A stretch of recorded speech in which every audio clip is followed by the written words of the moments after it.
Моля. Нейрографика.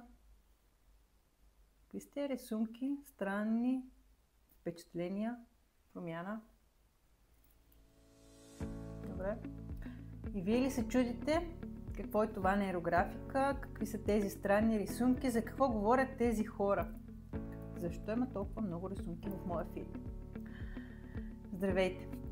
Казвам се Диана Генчева, инструктор по нейрографика и естетически коуч. Занимавам се с нейрографика повече от 5 години и с личностно развитие още толкова. И съм тук, поставяйки си едно ново предизвикателство, и то е 108 въпроса с нейрографика.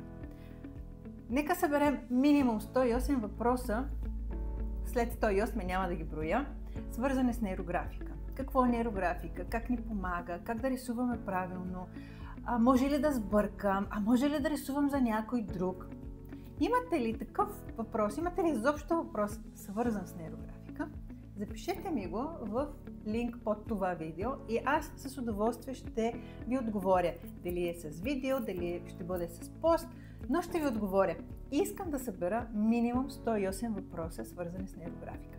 Малко по-късно ще ви отговоря на първия въпрос, който е: какво е нейрографика? За тези от вас, които не знаят, ще си поговорим, и това е идеята ми.